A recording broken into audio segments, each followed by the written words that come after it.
ಮೇಲುಕೋಟೆಯ ವೈರಮುಡಿ ಉತ್ಸವ ಇತಿಹಾಸ ಪ್ರಸಿದ್ಧ ಉತ್ಸವ ಇದು. ಇದೇ ಉತ್ಸವದ ಇನ್ವಿಟೇಷನ್ ಕಾರ್ಡು ವಿವಾದವನ್ನ ಸೃಷ್ಟಿಸಿತ್ತು.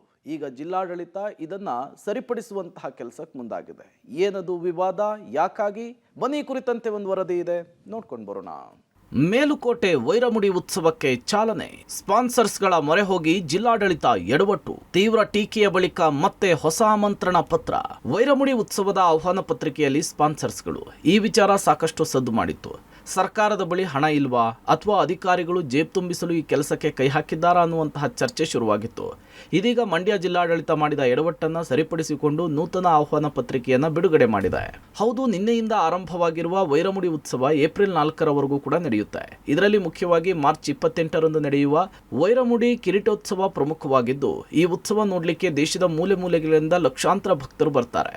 ಹೀಗೆ 13 ದಿನ ನಡೆಯುವ ಉತ್ಸವದ ಪ್ರತಿ ದಿನದ ಕಾರ್ಯಕ್ರಮಕ್ಕೆ ಸ್ಪಾನ್ಸರ್ಸ್ಗಳ ಮೊರೆ ಹೋಗಿದ್ರು. ಅಷ್ಟೇ ಅಲ್ಲದೆ ಆ ಸ್ಪಾನ್ಸರ್ಸ್ಗಳ ಹೆಸರನ್ನ ಆಮಂತ್ರಣ ಪತ್ರಿಕೆಯಲ್ಲಿ ಮುದ್ರಿಸಿದ್ರು.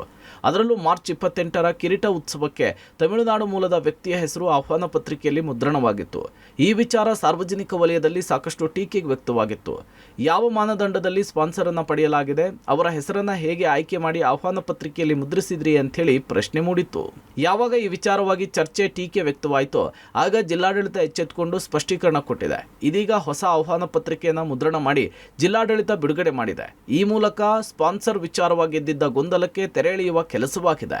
ಅದೇನೇ ಇರಲಿ, ಐತಿಹಾಸಿಕ ಉತ್ಸವ ಆಮಂತ್ರಣದ ಪತ್ರದಲ್ಲಿ ಮಾಡಿದ ಎಡವಟ್ಟು ಇದೀಗ ಜಿಲ್ಲಾಡಳಿತ ಸರಿಪಡಿಸಿಕೊಂಡಿದೆ. ಆದರೆ ಈ ಎಡವಟ್ಟು ಮಾಡಿದವರು ಯಾರು, ಅದರ ಹಿಂದಿನ ಉದ್ದೇಶ ಏನು ಅನ್ನೋದು ತನಿಖೆಯ ಮೂಲಕವೇ ಗೊತ್ತಾಗಬೇಕಿದೆ. Rohit, public TV, Mandya.